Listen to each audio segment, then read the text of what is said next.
जैन साथियों, स्वागत है आप सभी का एक बार फिर से। उम्मीद है दोस्तों आप सभी बेहतरीन होंगे और आप सभी की तैयारी बहुत शानदार चल रही होगी। तो दोस्तों आज हम आप सभी के लिए RWA की जो प्रैक्टिस सेट आई है, शायद ही आप सभी के किसी के पास हो, क्योंकि ये जो प्रैक्टिस सेट है ये बहुत कम अभी मार्केट में आया हुआ है, ऑनलाइन उपलब्ध है, तो बहुत लोगों के पास नहीं है। तो मैंने सोचा कि आप सभी के लिए इसकी प्रबंध किया जाए, ये आप सभी को हल करवाई जाए। इसमें 20 प्रैक्टिस सेट दिए हुए हैं, मैं आप सभी को लगातार करवा भी रहा हूं और आज हम लोग बेहतरीन से इन प्रैक्टिस सेट को समझेंगे। और सबसे पहले हम लोग इसमें हिंदी का सोल्यूशन करेंगे, मैथ, रीजनिंग, ये सारा प्रकार का सोल्यूशन करेंगे।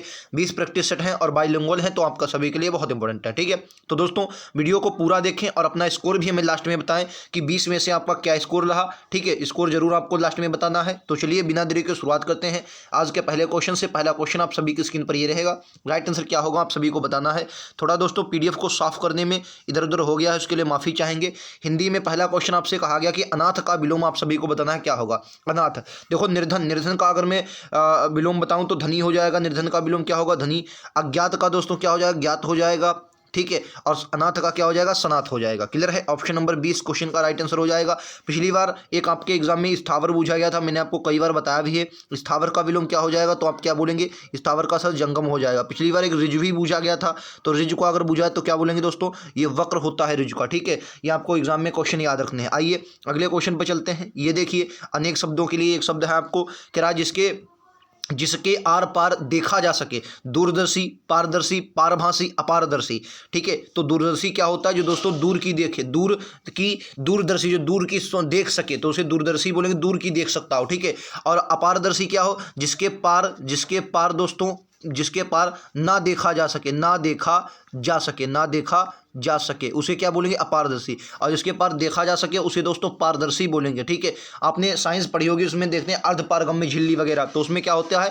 पारदर्शी, जिसके पास देखा जा सके। ठीक है दोस्तों, तो सी राइट आंसर होगा। ये बुक आप सभी के लिए बहुत इंपॉर्टेंट है, मुझे इसके बारे में बताने की जरूरत नहीं है, आप लोग बहुत अच्छे से जानते हैं। ये थोड़ा ज़्यादा डार्क हो गया है, इसको देखिए। कह रहा है विश्व में ही प्रधानता है ज्ञान की, धर्म की, वाणी की, कर्म की। तो राइट आंसर दोस्तों क्या होगा? विश्व में की प्रधानता है, तो आप सभी को पता है विश्व में दोस्तों कर्म की प्रधानता होती है। आप सभी बोलेंगे डी दोस्तों, इसका राइट आंसर होगा। चलिए अगले क्वेश्चन पर चलते हैं। अगला क्वेश्चन दोस्तों आप सभी की स्क्रीन पर ये रहेगा, क्या उसकी आंखों से आंसू बहता है। देखिए ये जो आते हैं इनमें दोस्तों ये भाग में त्रुटि वाले, अगर आपको इसमें लग रही है त्रुटि तो आपको ए ऑप्शन चूज करना है, इसमें लग रही है तो बी ऑप्शन लगना है, इसमें आंसू में अगर कोई दिक्कत है तो सी ऑप्शन, और बहता में है तो डी ऑप्शन। ठीक है, आपको चुनना है। अगर देखें उसकी आंखों से आंसू बहता है, तो बहता है दोस्तों गलत लिखा। फिर आप कहेंगे सर होगा क्या? तो मैं दोस्तों आपको बताऊं, यहां पर होगा बहते हैं। क्या होगा? बहते हैं। उसकी आंखों से आंसू क्या है? बहते हैं। ठीक है, तो इसलिए आपका डी गलत है, तो राइट आंसर आपका क्या लगाएंगे? ऑप्शन नंबर डी लगाएंगे। उम्मीद है आप सभी को समझ में आया होगा। क्वेश्चन ऐसा है, कभी भी गलत नहीं करेंगे। ठीक है, आओ अब क्या हुआ? बहते हैं। आइए अगले पर क्वेश्चन नंबर 65 देखते हैं। हिंदी के जो क्वेश्चन है वो 61 से शुरू हुए हैं दोस्तों, 80 तक चलेंगे। तरह समानार्थी, दोस्तों मैं आपको बता दूं एसएससी जीडी में समानार्थी जो है वो पर्यायवाची को ये समानार्थी कहते हैं, तो पर्यायवाची आपको बताने होते हैं। ठीक है, आइए समानार्थी। आकाश, आकाश की अगर मैं पर्यायवाची की बात करता हूं तो आप सभी ने बहुत अच्छे से पढ़े होंगे। देखो आकाश के, देखो आपको पता गगन बहुत इंपॉर्टेंट है। गगन एक होता है, क्या होता है मैं लिख देता हूं, फिर आप इनको बताइए आंसर। एक गगन होता है, एक नभ होता है, नभ गगन। ठीक है, अंबर भी होता है, नभ होता है, गगन होता है, अंबर भी कहते हैं, अंबर भी कहते हैं। ठीक है, द्विव भी कहते हैं, द्विव भी होता है। एक अधर भी होता है, अधर की। ठीक है, अधर भी होता है, और व्योम भी होता है, व्योम। ठीक है, अनल, अनल दोस्तों ये आग का पर्यायवाची है। ठीक है, आग, अनिल और अनल, इसके बारे में अभी मैं आपको डाउट क्लियर करूंगा, ये दो शब्द होते हैं। ठीक है, उसके बाद दिवाकर, दिवाकर ये दोस्तों सूरज, सूरज का पर्यायवाची, सूरज का। दिवाकर, दिनकर, ये सब भानु, भास्कर, ये सब सूरज के पर्यायवाची होते हैं। विप्र, विप्र दोस्तों ये दुश्मन का पर्यायवाची है, याद रखेंगे। ठीक है, याद रखेंगे दोस्तों, ये विप्र दुश्मन का पर्यायवाची है, याद रखेंगे, इंपॉर्टेंट है। ये दोस्तों अगर मैं आपको बताऊं, देखो अनल और अनिल ये बहुत इंपॉर्टेंट है। देखो एक शब्द होता है अनल और एक दोस्तों होता है अनिल, इनमें बहुत कंफ्यूजन होता है। मैं दोनों देखो आपके कंफ्यूजन दूर करता हूं। ठीक है, देखो अनिल, अनल जो होता है, अनल, अनल को आपको आग रखना है। ठीक है, और अनिल को दोस्तों वायु रखना है। और इनको याद करने की मैं आपको छोटी ट्रिक बताता हूं। देखो अनल में कोई पाई मात्रा नहीं है ऊपर या नीचे, तो यहाँ भी कोई भी पाई मात्रा नहीं, हालांकि ये बड़ा आ अपने में होता है लेकिन बड़ा आ बना है, तो आग ऐसे आप लिख सकते हैं। इसमें पाई बनी है और इसमें भी वायु में पाई है, तो आप ऐसे याद कर सकते हैं। ठीक है दोस्तों, ये याद करने का तरीका है। अनल और अनिल ये इंपॉर्टेंट है, आपके एग्जाम में बनते हैं। आइए अगले क्वेश्चन पे चलते हैं। क्वेश्चन 66 कह रहा है अपना सा मुंह लेकर रह जाना, मुहावरे का सही अर्थ क्या होगा? लज्जित होना, बुरा लगना, होश में आना, ध्यान ना देना। तो राइट आंसर क्या होगा? अपना सा मुंह लेकर रह जाना। इंपॉर्टेंट क्वेश्चन है। देखो यहां पर क्या होगा दोस्तों, लज्जित होना, लज्जित होना, या इसके यहां पर आप शर्मिंदा होना भी कह सकते हैं। क्या कह सकते हैं? शर्मिंदा होना भी कह सकते हैं, शर्मिंदा होना, ये दोनों हो जाएंगे। ठीक है, याद रखेंगे दोस्तों, अपना सा मुंह लेकर रह जाना, लज्जित होना। क्वेश्चन 67 बताइए राइट आंसर क्या होगा? कह रहा है वाक्य में शुद्ध वाक्य बताना है, कौन सा वाक्य शुद्ध है? शुद्ध वाक्य आप सभी को बताना है कौन सा होगा। ठीक है, आप नानी घर जाओ, आपने नानी के घर जाना है, आप नानी को घर जाओ, आप नानी के घर जाइए, ये आपका शुद्ध है, आप नानी के घर जाइए। राइट आंसर विकल्प डी होगा, आप नानी के घर जाइए। देखिए जो आपको शुद्ध शुद्ध होते हैं दोस्तों वाक्य वाले, ये दो प्रकार के आएंगे। एक तो आपको देखो चारों शब्द एक ही समान दे दिए तो ये तो सरल हो जाएंगे, लेकिन जहां पर चार अलग अलग वाक्य आपको दिए जाएंगे वो थोड़ा आपके लिए जटिल होंगे। ठीक है, तो उनको ध्यान से पढ़ना है, ऐसा नहीं है बहुत जटिल है, लेकिन हाँ उनमें थोड़ा आपको दिमाग दोस्तों लगाना पड़ता है। आइए अगला क्वेश्चन आप सभी की स्क्रीन पर ये रहेगा दोस्तों। 68 बताइए, कह रहा रिक्त स्थान का उचित शब्द आपको बताना है। पिल्ला देश का बच्चा है। देखो पिल्ला पक्षी का तो बच्चा होगा नहीं, ना ही मानव का होगा, ना ही बकरी का होगा, तो काहे का होगा? कुत्ते का। पिल्ला जो होता है वो कुत्ते का। एक शावक आपके एग्जाम में पूछ लिया, शावक किसका बच्चा है? कमेंट बॉक्स में बोलेंगे, ये आपके एग्जाम में पूछ लिया जाएगा रिक्त स्थान में। ठीक है, तो रिक्त स्थान आपको याद रखना है। अगला क्वेश्चन, आशा शब्द का विलोम क्या होगा? आशा का बताइए, इंपॉर्टेंट है दोस्तों। आशा का क्या होगा? आशा, राइट आंसर बताना है। आशा का क्या होगा? आशा का विलोम दोस्तों निराशा होता, निराशा, निराशा। आश्रय निराश्रय हो जाएगा। आशावादी, आशावादी का निराशावादी हो जाएगा, आशावादी का निराशावादी हो जाएगा। देखो मैं आपको विलोम की एक बात बता देता हूँ। विलोम, विलोम दोस्तों होता है, विलोम मतलब होता है उल्टा, विपरीत। लेकिन एक बात याद रखना, विलोम की एक प्रकृति होती है कि जिस भाषा में आपसे क्वेश्चन पूछा जाए उसी भाषा में आपको देना है, आंसर देना है। जैसे आगे आएंगे तो मैं आपको बताऊंगा कैसे कैसे होते हैं। अगला देखिए, अगला देखिए 70 नंबर, कह रहा हथियार डालना। हथियार डालना क्या होता है? जीतना होता है, हार मानना होता है। तो आपको याद रखना है दोस्तों, इसका अर्थ क्या होता है? इसमें दो ही ऑप्शन हमें मिल गए, आपको बताना है हार मानना होता है। ठीक है, हथियार डाल देना मतलब क्या होता है? हार मानना। क्लियर है? आइए देखो ये दो ऑप्शन इसके ऊपर दिए गए थे, आराम करना या क्रोध करना, ये तो हो नहीं सकते, ये भी ज़्यादा डार्क हो गया। इसको देखेंगे, गोदान किसकी रचना है? तो देखिए ऐसा नहीं है रचनाएं आपके एग्जाम में पूछी जाती हैं, बिल्कुल नहीं ऐसा है। लेकिन हाँ ये प्रीवियस क्वेश्चन एक बार बूझ लिया गया था, आपको रचनाएं नहीं पढ़ना है, लेकिन हाँ आपको ये शायद मुझे लगता है ऐसे ही बूझ लिया गया था। हाँ आया था पिछली बार, तो आपको इनके बारे में बहुत याद नहीं है।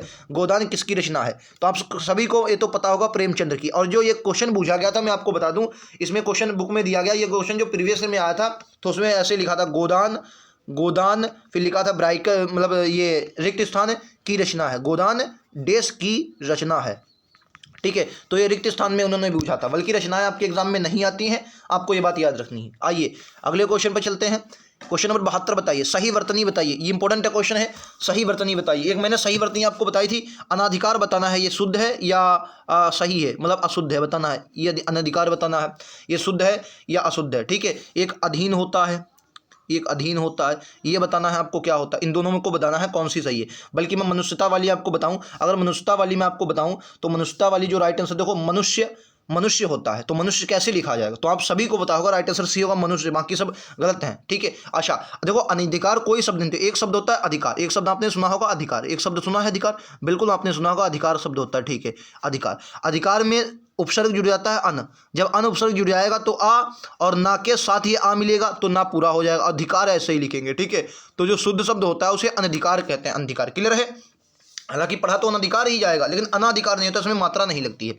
अच्छा फिर आधीन क्या है? आधीन जो दोस्तों शुद्ध लगता है वो आधीन होता है। आ में बड़ा की मतलब जो आ में होती है वो मात्रा नहीं लगती, याद रखेंगे। आ में मात्रा नहीं लगेगी, धाम बड़ी पैधी मतलब छोटा आ, धाम बड़ी पैधी ना खाली, अधीन होता है। क्लियर है? आपको याद रखना है। क्वेश्चन नंबर 73 दोस्तों, कह दिए गए विकल्प में से रेखांकित शब्द को प्रतिस्थापित करने के लिए उचित वाक्य का चयन। रेखांकित वाले पिछली बार 2-2, 3-3 क्वेश्चन आते थे, लेकिन मुझे लगता है अब की बार 1 या 2 आएंगे।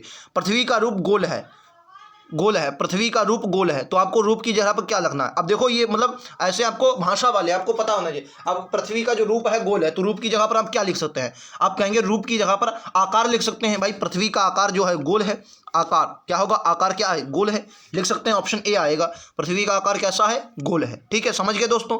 आइए अगले क्वेश्चन, क्वेश्चन नंबर 74 पर चलते हैं। कह रहा वाक्यांश के लिए एक शब्द लिखें, वर्ष में एक बार होने वाले। देखो जो सप्ताह में एक बार होता है 7 दिन में, अगर बुझे 7 दिन में एक बार होने वाला या सप्ताह में एक बार होने वाला तो क्या बोलेंगे, साप्ताहिक बोलेंगे। रोज होने वाला डेली या दैनिक, दिन में एक बार होने वाला दिन में, तो यानी कि डेली हो रहा प्रत्येक दिन, उसे दैनिक बोलेंगे।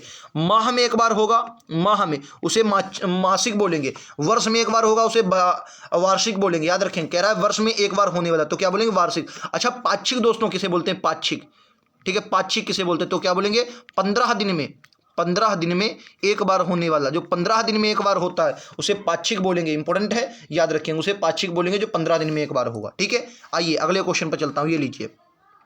अंधे की लकड़ी क्या होगा, ये तो आपने खूब पढ़ा होगा। गंवार आदमी, अनपढ़ व्यक्ति, बताइए अंधे की लकड़ी क्या होगा। तो अंधे की लकड़ी आपने सुना होगा, अंधे की लकड़ी कितनी, एकमात्र सहारा, अंधे की लकड़ी एकमात्र सहारा। ठीक है, तो इसका क्या होता है, एकमात्र सहारा। ऑप्शन आगे दिए होंगे, एकमात्र सहारा, सहारा। ठीक है, इसके ऑप्शन आगे होंगे, मैं आपको दिखाता हूं। ये देखिए ऑप्शन आगे दिए गए हैं, ये देखिए एकमात्र सहारा, ऑप्शन नंबर ए हो, सी होगा। ठीक है, समझ गए। आइए अब हम लोग दोस्तों वाक्यांश पर बढ़ते हैं। वाक्यांश को बहुत ध्यान से पढ़ना है, उसके बाद आंसर देना। इसमें दोस्तों ये वाक्यांश आंसर वाले आ गए हैं, गद्यांश है ये। ठीक है, सौंदर्य की परख अनेक प्रकार से की जाती है। वाह सौंदर्य की परख समझना तथा उसकी अभिव्यक्ति करना सरल है। जो वाह परख होता है उसकी अभिव्यक्ति करना और उसको समझना ये आसान है। जब रूप के साथ चरित्र का स्पर्श हो जाता है, जब रूप जो होता है, रूप के साथ चरित्र का स्पर्श हो जाता है, तब उसमें रसास्वादन की अनुभूति भी होती है, रसास्वादन की अनुभूति भी होती है।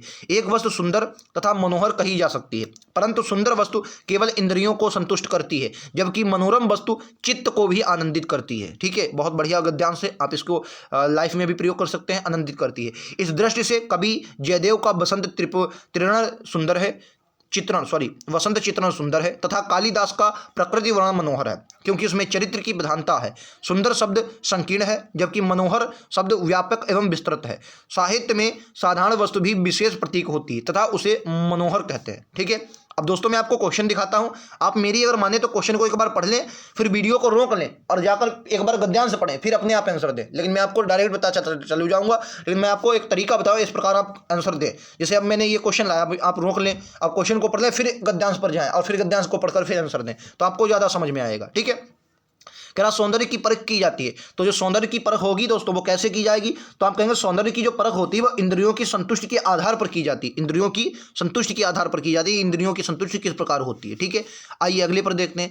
कह रहा रसावधान की अनुभूति का, रसास्वादन की अनुभूति का बोध होता है। ठीक है, तो रसास्वादन की जो अनुभूति होती है उसका बोध क्या होता है, तो आगे देखिए इसके ऑप्शन दिए गए हैं। इसके ऑप्शन के अनुसार देखें तो देखिए अब आपने पढ़ा था कि जो चरित्र स्पर्शी रूप से, चरित्र स्पर्शी रूप से कैसे, चरित्र स्पर्शी रूप से अगर मैं आपको दिखाना चाहूँ, देखो कहाँ पर दिया गया था, मैं आपको दिखा भी देता हूँ गद्यांश के अनुसार। देखो गद्यांश के अनुसार अगर हम लोग चलें तो ये लिखा था क्या हुआ भाई, इंद्रियों को संतुष्ट करती है, मनोरम वस्तु चित्र आनंदित करती है, रसास्वादन में कहाँ पर है, अभी मैं आपको दिखा देता हूँ दोस्तों। ये देखो रसावसादन की अनुभूति हुई होती है, रसावसादन की चरित्र का भी स्पर्श हो जाता है, चरित्र का भी स्पर्श हो जाता है, उसमें रसावसादन की अनुभूति होती है। ठीक है, तो आप इसको अपने आप जब गद्यांश को पुनः आएंगे तो बहुत अच्छे से आपको समझ में आएगा। अगला क्वेश्चन, कवि जयदेव का वसंत चित्रण सुंदर है पर मनोरम नहीं, क्योंकि बताना है। जो कवि जो अभी आपने देखा जयदेव का वसंत चित्रण सुंदर है पर मनोरम नहीं, इसका क्या अर्थ है, तो अगर आप इसके बारे में पढ़ेंगे तो आपको पता चलेगा। ये जो होता है इसमें केवल सौंदर्य का वर्णन किया गया, क्या है सर, केवल सौंदर्य का वर्णन किया गया। कवि जयदेव का वसंत चित्रण सुंदर है पर मनोरम नहीं, क्योंकि इसमें क्या है, सौंदर्य का वर्णन किया गया। ठीक है, आइए क्वेश्चन नंबर 79 देखते हैं। कह रहा कालिदास के प्रकृति वर्णन का आधार क्या है, जो कालिदास है उनके प्राकृतिक वर्णन का आधार क्या। अब की बात दोस्तों जो PDF बनाऊंगा बहुत साफ बनाऊंगा, ये थोड़ा डार्क ज़्यादा हो गई, इसके लिए माफी चाहेंगे।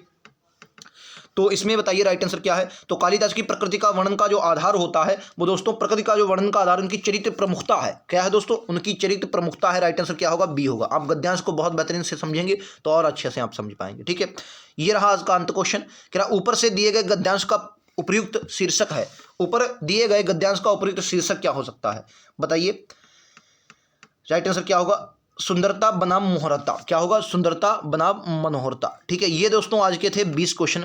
अब आपको बताना है कि 20 में से दोस्तों आपका स्कोर कितना रहा। हिंदी के बहुत बेहतरीन थे, बहुत बेहतरीन सेट रहा ये आज का, तो इसमें आपको बताना है कैसा आपका स्कोर है 20 में से। 20 क्वेश्चन आपके लिए बहुत इंपॉर्टेंट है, मैं लगातार आपको ऐसे क्वेश्चन करवाऊंगा जितने भी बुक में दिए गए। उम्मीद है आप सभी को ये पसंद आए होंगे। अगर पसंद आए, एक बार ऐसा ही रीजनिंग, हिंदी, मैथ, हर प्रकार के मैं आपको सॉल्यूशन करवाता रहूंगा। तो मिलते हैं अगले वीडियो में, आज के लिए इतना ही। थैंक यू दोस्तों, जय हिंद, जय भारत।